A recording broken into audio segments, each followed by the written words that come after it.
Selamat pagi, perkenalkan nama saya Cici Nuari. Saya sebagai pemateri pertama, saya akan menyampaikan mengenai pengertian ejaan. Ejaan sudah lama kita kenal, tetapi pengertian ejaan sendiri masih kacau. Hal ini terbukti ketika orang menyatakan bahwa bahasa Indonesia yang benar adalah bahasa Indonesia yang berdasarkan EYD atau ejaan yang disempurnakan. Nah, ada beberapa pengertian ejaan itu sendiri. Yang pertama adalah pengertian ejaan berdasarkan Kamus Besar Bahasa Indonesia atau KBBI, yaitu memiliki pengertian sebagai cara atau aturan dalam menuliskan kata-kata dalam huruf. Kemudian pengertian ejaan dalam Ensiklopedia Indonesia adalah cara menulis kata-kata menurut disiplin ilmu bahasa. Dari dua pengertian tersebut bahwa ejaan adalah suatu sebagai aturan atau cara dalam menulis kata-kata dalam sebuah kalimat untuk membentuk suatu teks kalimat dan orang-orang dapat mudah memahaminya sesuai kemampuan yang bisa dia tangkap melalui tulisan yang kita buat sehingga harus disesuaikan dengan EYD. Dapat disimpulkan dari dua pengertian tersebut, yaitu ejaan dapat diartikan sebagai cara atau aturan dalam menulis kata-kata dengan huruf menurut ilmu bahasa. Ejaan pada dasarnya adalah sebuah aturan yang arti atau maksudnya adalah aturan yang mengatur penulisan bunyi bahasa menjadi huruf, huruf menjadi kata, dan kata menjadi kalimat. Secara teknik, pengertian dari ejaan adalah sebagai aturan penulisan huruf, penulisan kata, dan penulisan tanda baca, yang artinya bahwa menurut secara teknik ini dalam EYD, yaitu mulai dari penulisan hurufnya. Ketika kita bisa menulis hurufnya menjadi baik, sehingga orang-orang yang dapat mempelajarinya atau membacanya bisa memahaminya dengan baik. Begitu pula dengan penulisan kata-katanya, kita harus menulis sebuah karya ilmiah pun dengan baik supaya orang bisa memahami dan membacanya dengan baik. Kemudian penggunaan tanda baca juga untuk orang dapat memudahkan untuk membaca, kita harus menggunakan dengan kata yang lebih dengan baik supaya menjadi karya ilmiah yang resmi karena dia menggunakan EYD. Baik, sekian yang dapat saya sampaikan. Atas perhatiannya saya mengucapkan terima kasih. Untuk pemateri kedua saya persilahkan. Baiklah, saya Elizabeth Tening. Di sini saya sebagai pemateri yang kedua. Di sini saya akan menjelaskan tentang perkembangan ejaan di Indonesia. Sejalan dengan konsep bahasa dinamis, secara umum perkembangan ejaan di Indonesia dapat diurutkan sebagai berikut. Yang pertama, ejaan Van Afusian ditetapkan pada tahun 1901. Ejaan ini sebenarnya berlaku untuk bahasa Melayu.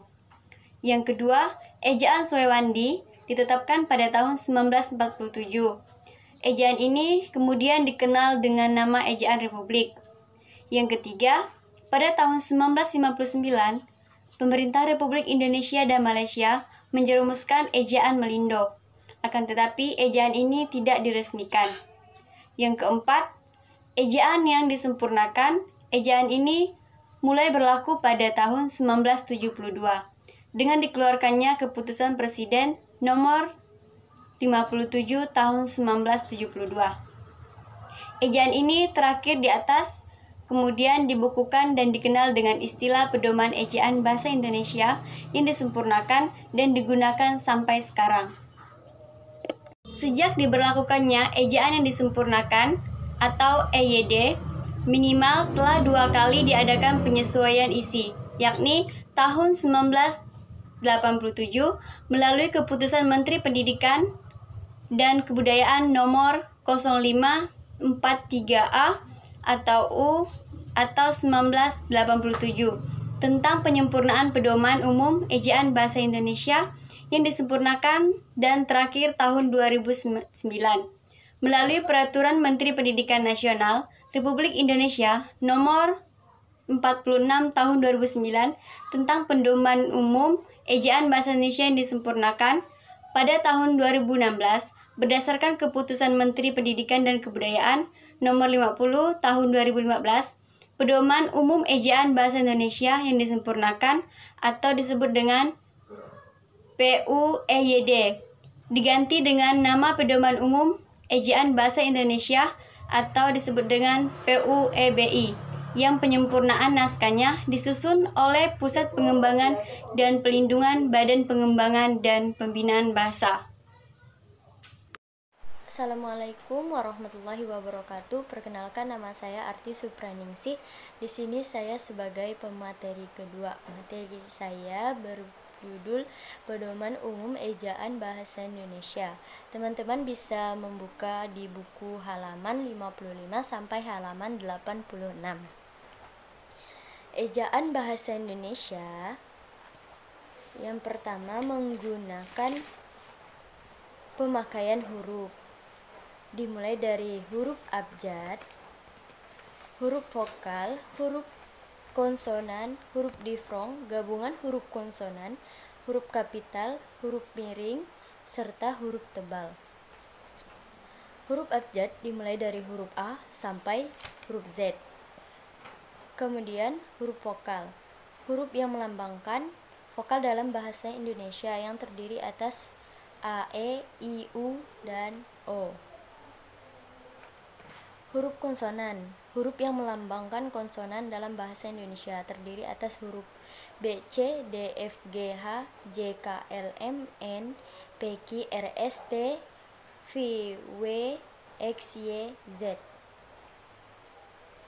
Kemudian huruf difrong. Di dalam bahasa Indonesia terdapat 4 difrong yang melambangkan dengan gabungan huruf vokal A, I, A, U, EI, dan OI.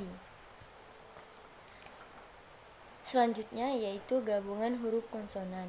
Gabungan huruf konsonan KH, NG, NY, dan SY masing-masing melambangkan satu bunyi konsonan. Selanjutnya huruf kapital. Huruf kapital dipakai sebagai huruf pertama awal kalimat, serta huruf kapital dipakai sebagai huruf pertama unsur nama orang termasuk julkan. Huruf kapital dipakai pada awal kalimat dalam petikan langsung.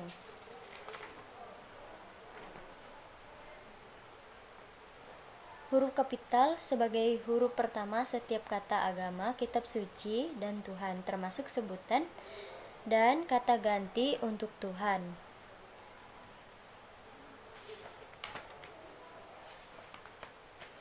Selanjutnya huruf miring. Huruf miring dalam cetakan dipakai untuk menulis nama buku, majalah, surat kabar yang dikutip dalam tulisan.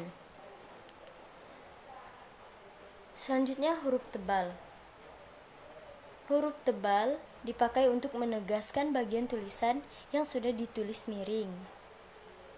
Kemudian huruf tebal dapat dipakai untuk menegaskan bagian karangan seperti judul buku, bab, atau subbab. Selanjutnya, penulisan kata.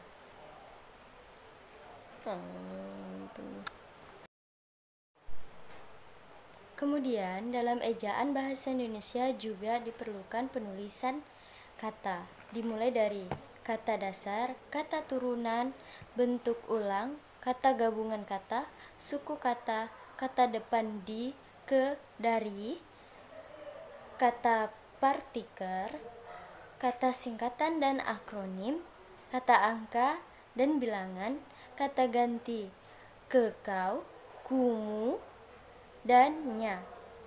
Kemudian kata si dan sang. Kata dasar ditulis sebagai kesatuan. Contohnya, buku itu sangat menarik. Kemudian kata turunan. Kata turunan terdapat imbuhan atau awalan, sisipan, dan akhiran. Kemudian imbuhan ditulis serangkaian dengan tanda hubung jika ditambahkan pada bentuk singkatan atau kata dasar yang bukan bahasa Indonesia.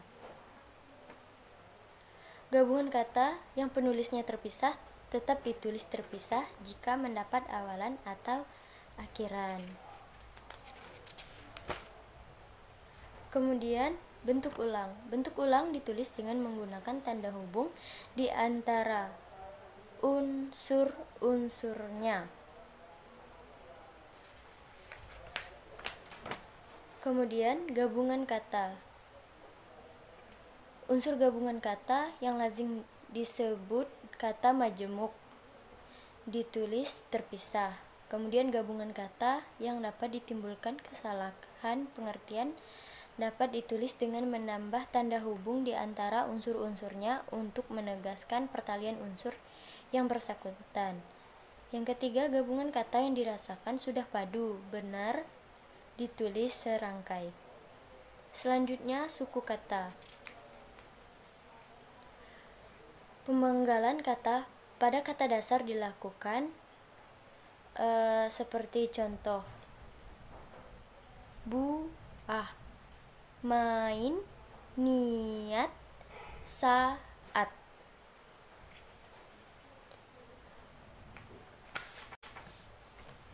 Kemudian kata gantiku, kau, kumu, dan nya. Kata gantiku dan kau ditulis serangkai dengan kata yang mengikutinya.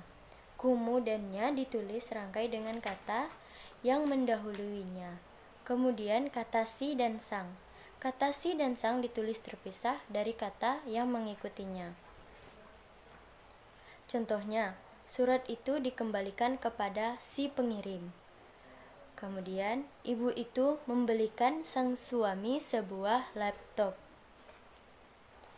Mungkin sekian materi dari saya, kurang dan lebihnya saya mohon maaf. Wabillahi taufiq wal hidayah. Wassalamualaikum warahmatullahi wabarakatuh. Baiklah, saya Linandawati. Saya sebagai materi keempat, saya akan menyampaikan materi tentang pemakaian tanda baca.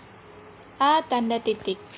Tanda titik dipakai pada akhir kalimat yang bukan pertanyaan atau seruan. Misalnya, ayahku tinggal di Solo. B. Tanda koma. Tanda koma dipakai di antara unsur-unsur dalam suatu perincian atau pembilangan. Misalnya, saya membeli kertas, pena, dan tinta. C. Tanda titik koma. Tanda titik koma digunakan untuk mengakhiri pernyataan perincian dalam kalimat yang berupa frasa atau kelompok kata. Misalnya, pada syarat-syarat penerimaan pegawai negeri sipil. D. Tanda titik 2. Tanda titik 2 dipakai pada akhir suatu pernyataan lengkap yang diikuti rangkaian atau pemerian. Tanda titik 2 juga dapat dipakai dalam naskah drama sesudah kata yang menunjukkan pelaku dalam percakapan.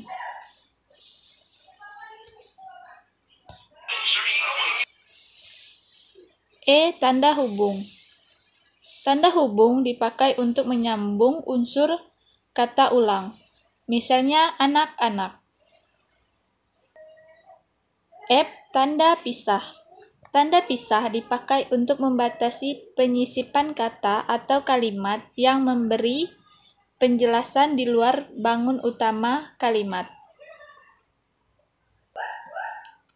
G. Tanda tanya.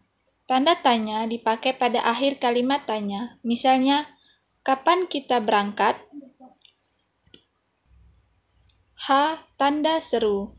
Tanda seru dipakai untuk mengakhiri ungkapan atau pernyataan yang berupa seruan atau perintah yang menggambarkan kesungguhan, ketidakpercayaan, atau emosi yang kuat.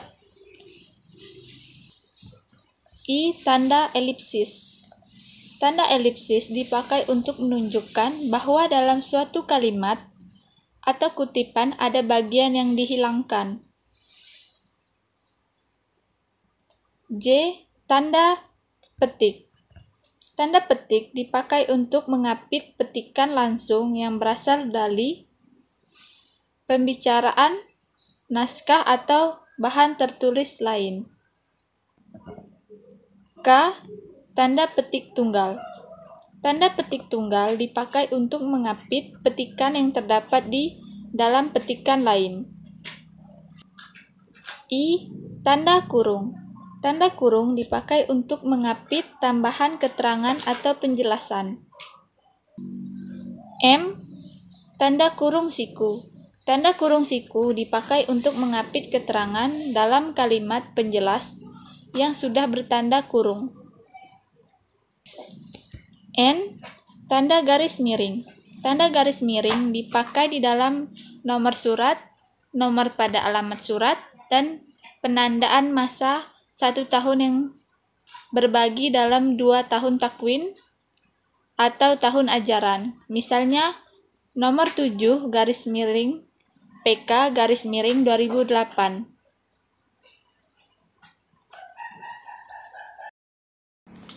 O. Tanda penyingkat atau apostrof.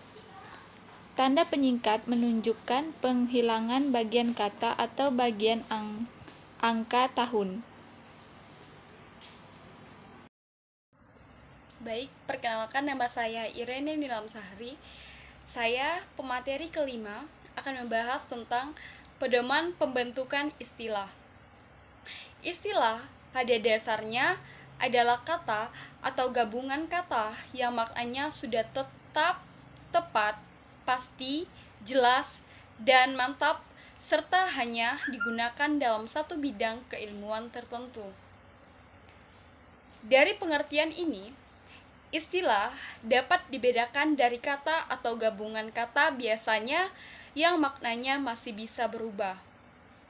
Sejalan dengan uraian tersebut, Pusparandi pada tahun 2007 menyatakan bahwa istilah ialah kata atau gabungan kata yang dengan cermat mengungkapkan konsep, proses, keadaan, atau sifat yang khas dalam bidang tertentu. Kata telinga dan kuping dianggap sebuah kata yang bersinonim. Namun dalam bidang kedokteran, kedua kata tersebut disebut istilah sebab keduanya telah memiliki makna pasti dan berbeda, yakni kuping adalah bagian telinga luar yang kita sering sebut dengan daun telinga. Telinga merupakan organ bagian dalam telinga yang berfungsi sebagai indera pendengaran. Berdasarkan contoh kasus di atas, istilah dibuat untuk menghindari kesalah-tafsiran dalam bidang tertentu. Oleh karenanya, istilah biasanya dibentuk dengan sadar oleh para ahli di bidangnya yang mengetahui benar konsep-konsep keilmuan masing-masing. Dalam bahasa Indonesia, istilah terus berkembang untuk memenuhi berbagai kebutuhan penggunaan bahasa. Istilah tersebut terus bertambah sebab sebagaimana bahasa yang lain, bahasa Indonesia bukanlah bahasa yang telah lengkap, melainkan bahasa yang terus memperlengkap dirinya dengan berbagai kosakata termasuk istilah. Dalam pedoman pembentukan istilah, menjelaskan bahwa sumber istilah dalam bahasa Indonesia bersumber dari 3, yaitu sebagai berikut. Yang pertama, kosakata bahasa Indonesia, yakni kosakata bahasa Indonesia yang masih aktif digunakan. Contohnya, tetikus, istilah untuk mouse dalam Inggris. CCP, istilah untuk insert dalam Inggris. Dan yang kedua, kosakata. Kosakata bahasa-bahasa serumpun. Antara lain, bahasa Jawa, bahasa Melayu, bahasa Minang, bahasa Bali, bahasa Sunda, dan bahasa lainnya yang ada di Nusantara. Contohnya, pekan untuk istilah poultry atau Inggris. Pewayangan pandangan untuk istilah overhead projector atau Inggris. Baik, sekian dari presentasi saya. Terima kasih. Selanjutnya yang ketiga, kosakata berasal dari bahasa asing, baik bahasa asing Eropa, bahasa asing Asia, maupun bahasa asing Timur Tengah. Contohnya yaitu televisi, istilah bahasa Indonesia untuk television. Yang kedua, efektif sebagai istilah bahasa Indonesia untuk efektif. Dalam prosesnya, istilah dibentuk berdasarkan beberapa aturan untuk istilah bahasa Indonesia asli maupun bahasa Indonesia serumpun. Ditetapkan beberapa aturan berikut. Yang pertama, seandainya terdapat dua buah kata yang mirip, sebaiknya dipilih kata yang paling cocok untuk konsep tertentu. Contohnya, Masjid Agung dan Jaksa Agung. Bukan berarti masjid besar dan jaksa besar. Kemudian, film kolosal. Bukan berarti film agung atau film besar. Yang kedua, seandainya terdapat dua kata atau gabungan kata yang rujukannya sama, sebaiknya dipilih kata atau gabungan kata yang lebih ringkas. Contohnya kata gambut, lebih ringkas daripada tanah berlumut untuk padanan kata pit dalam bahasa Inggris. Kemudian kata kosakata lebih ringkas daripada perbendaharaan kata untuk padanan kata vocabulary dalam bahasa Inggris. Yang ketiga, seandainya terdapat dua kata atau gabungan kata yang rujukannya sama, hendaknya dipilih kata atau gabungan kata yang berkonotasi baik. Contohnya, tuna susila lebih baik daripada pelacur. Kemudian, pramusaji lebih baik daripada pelayan restoran. Untuk kosakata yang berasal dari bahasa asing, dibentuk berdasarkan beberapa aturan berikut. Yang pertama, mempermudah pengalihan antar bahasa. Contohnya, kata efficient, padanan kata efficient, dan kata buku, padanan kata book, dan kata pensil, padanan dari kata pensil. Yang kedua, kosakata asing yang dijadikan istilah lebih cocok daripada kosakata bahasa Indonesia atau bahasa serumpun. Contohnya kata favorit lebih cocok daripada kesenangan. Kemudian kata hobi lebih cocok daripada kata kesenangan. Dan yang terakhir juga ada kata analisis, lebih cocok digunakan daripada kata kajian. Yang ketiga, kosakata bahasa asing yang dijadikan istilah lebih ringkas daripada bahasa Indonesia atau bahasa serumpun. Contohnya kata honor, lebih ringkas daripada uang jasa kerja. Kemudian kata royalty, lebih ringkas daripada uang jasa pengarang. Kemudian ada kata klorofil, lebih ringkas daripada zat hijau daun. Yang keempat, yaitu kosakata asing yang dijadikan istilah dalam bahasa Indonesia mempermudah kesepakatan antara para pakar karena artinya yang banyak dalam bahasa Indonesia. Contohnya yaitu kamera. Dipilih di antara kata foto, to still, dan potret. Kemudian kata ideal dipilih di antara kata idaman, cita-cita, atau teladan. CIR pada tahun 2007 menjelaskan istilah bahasa Indonesia dibentuk dengan beberapa cara berikut. Yang pertama yaitu istilah dari bahasa Indonesia asli dibentuk dengan cara penyempitan atau perluasan makna. Contohnya yaitu gaya kekuatan dipersempit menjadi dorongan atau tarikan sebagai padanan kata force. Kemudian kata pesawat yang makna pertamanya adalah alat atau perkakas diperluas menjadi pesawat terbang.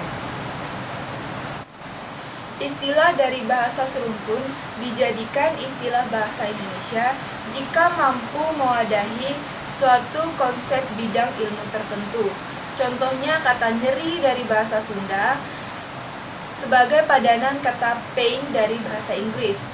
Kemudian kata suli dari bahasa Jawa sebagai padanan kata substitution dari bahasa Inggris. 3. Istilah dari bahasa asing dijadikan istilah bahasa Indonesia dengan cara-cara berikut. Yang pertama yaitu diserap secara utuh ejaan dan lafalannya. Contohnya seperti kata absurd, weak, transfer, dan trauma. Yang kedua, diserap dengan menyesuaikan ejaan dan lafalnya. Contohnya pada kata televisi, efisien, kata instrumen, dan kata efektif. Selanjutnya, penerjemahan istilah asing ke dalam bahasa Indonesia. Contohnya kata daur, terjemahan dari kata cycle, dan kata pengobatan, terjemahan dari kata medical treatment. Kemudian kata tindakan sebagai kata terjemahan dari kata treatment. Dengan cara penyerapan dan penerjemahan sekaligus. Contohnya kata clearance volume diserap dan diterjemahkan menjadi volume ruang bakar. Kata subdivision diserap dan diterjemahkan menjadi subbagian. Kemudian kata semiconductor diserap dan diterjemahkan menjadi semi penghantar. Istilah asing yang ejaannya bertahan dan banyak digunakan dalam bahasa Indonesia secara langsung dijadikan istilah dalam bahasa Indonesia. Contohnya seperti saklar, belenggu, baju, mahar, dan pikir. Berdasarkan berbagai cara pembentukan istilah dalam bahasa Indonesia, terdapat beberapa langkah untuk proses pembentukan istilah dalam bahasa Indonesia, yaitu mencari dan memilih kata atau gabungan kata dari bahasa Indonesia asli, bahasa serumpun, bahasa Inggris, dan bahasa asing lain yang masih digunakan dan tidak lazim digunakan. Selain aturan-aturan pembentukan istilah bahasa Indonesia seperti yang telah saya jelaskan tadi, buku pedoman pembentukan istilah juga menjelaskan tentang kaidah-kaidah penulisan bahasa asing yang dapat teman-teman lihat dalam PowerPoint kami. Demikian presentasi yang dapat kami sampaikan. Mohon maaf atas kekurangannya, dan kami juga memohon saran dan masukan dari teman-teman sekalian. Jika ada pertanyaan, kami persilahkan. Terima kasih.